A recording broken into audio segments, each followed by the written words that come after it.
Tervetuloa takaisin Kommandiitti-yhtiön kiusallisten kaskujen ja väkinäisten vitsien pariin. Kanavalle, jossa ei videoiden alussa pyydetä yläpeukuttamaan, alapeukuttamaan tai millään muullakaan tavalla sormettamaan videota heti sen alussa.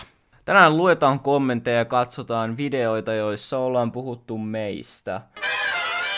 Otetaan vaikka nyt ensimmäiseksi meidän ensimmäisen videon kommentit, jossa ehkä kaikkein eniten nähty kommentti oli tää Ciao on Italiaa eikä Espanjaa. Ciao on Italiaa tarkoittaa hei ja myös näkemiin. Ciao on myös Espanjaa ja tarkoittaa näkemiin. Ja kyllä, me tiedostetaan se. Se, minkä takia me epäillään, että se on Espanja, on nimenomaan just sen takia, koska Perinillä sanoi myös nada, mikä ei tarkoita italian kielessä, niin tarkoita italian kielessä yhtikäs mitään, mutta espanjan kielessä se tarkoittaa ei mitään. Ei ruveta nyt kielitieteilijöiksi, mutta se oli hauska virhe meiltä oikeesti. Siitä itse asiassa tehtiin jopa video, joka oli mun mielestä tosi hyvä ja mä nautin siitä, mutta teistä joku ei niinku osannut ottaa sitä läpäillä ja meni dislikemään sitä ihan hemmetisti.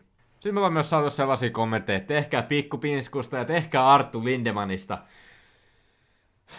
Video. No? Thrasher-huppari, hän skeittaa. Mitä mieltä sä oot siitä, että porukka pitää Thrasherin huppari vaikka ne skeittaa? Se on mun mielestä vähän tyhmä ja tosi omituista. Tämmöinen tuulitakki. Thrasher hoodies without that they like people who don't actually skate. One word. Posers. Mitä mieltä sä oot siitä, että porukka pitää Thrasherin huppari vaikka ne skeittaa? Ei mielipide, ei kiinnosta vittuakaan.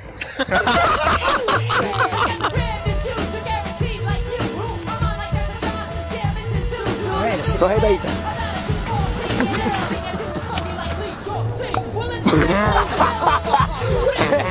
Kyllä mä itseäni kuvailisin kuitenkin aika esimerkilliseksi. Ei saatana, se piti osua päähän! Meiltä on paljon kysytty, että mikä on meidän mielipide siitä, että me ollaan saavutettu tällainen suosio näin nopeasti, näin vähäisellä videomäärällä. Tehdään pieni breakdowni. Kuinka olla kommandiittiyhtiö? Numero 1. Eli hyperaktiiviset leikkaukset. Numero 2! Draaman luominen. Eli halutaan väkinäisesti pelkkää draamaa, koska sillä saa katsojia. Numero 3. Ylitse menevä meemeily. Eli tungetaan niitä meemejä joka väliin. Numero 4. Tekopyhyyden paljastaminen. Kaikissa ihmisissä on tekopyhyyttä, meissä hyvin paljon, ja se on hauskaa. Numero 5. Panostus. Kamera, mikrofoni, tietokone, valaistus, editointitaito. Banaani. Numero 6. Omaperäisyys. Tubessa sä tarvit joko otsatukan, fotoksihuulet tai kommandopipon, että sä voit menestyä nopeasti. Toivottavasti tulemme jatkossa näkemään lisää yritysmuotoja, kuten avoin yhtiö tai osakeyhtiö. Sitten erittäin suosittu tällainen kommentti on tämä, että miksi teillä on nämä pipot päässä sun muita vastaavanlaisia variaatioita. Yleinen käsitys on se, että me pidetään näitä sen takia, että me halutaan pitää itsemme anonyyminä eikä me uskalleta näyttää meidän naamaa. No siis...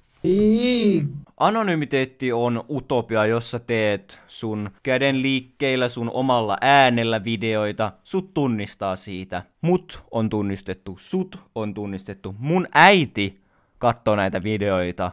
Mun työnantaja on nähnyt nämä videot.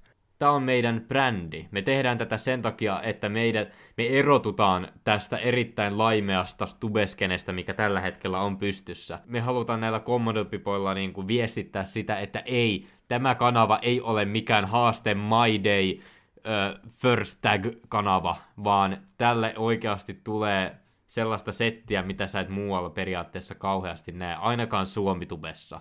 Siirrytään näistä kommenteista nyt videoformaattiin, eli mitä meitä on sanottu tubessa. Me siirrytään nimittäin Tumeen ja hänen videon nimeltä Rant. Olisi kiva nähdä teidän omat kasvot siinä. Ja silloin kun teidän omat kasvot näkyy, te voitte tehdä tämmösiä kivoja jump cut leikkauksia. Jump cutteihin ei tarvita naamoja. Näkin kommentoi joka ikistä liikettä, mitä toinen tyyppi tekee. Eli siis jos mäkin nyt teen vaikka tälleen, mä tiputan tän. Haha, Tume on tosi kömpelö ja huono kaikessa. Haha. Ei kai siinä, kai tosta saa jotain läppää revittyä. No miten on? Saako tosta irti jotain? Katsotaan.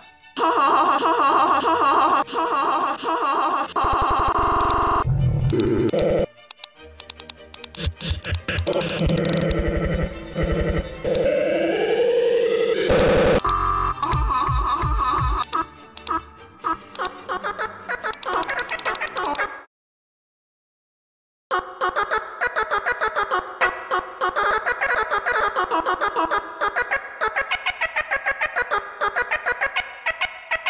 tosta saa jotain läppää.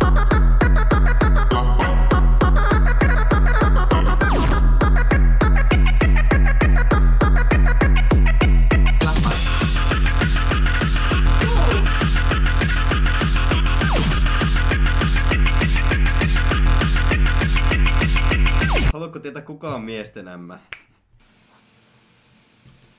Wow! Sanoit sä just tolleen? Sanoit juuri nuorta naista miesten ämmäksi. Miltä nyt tuntuu?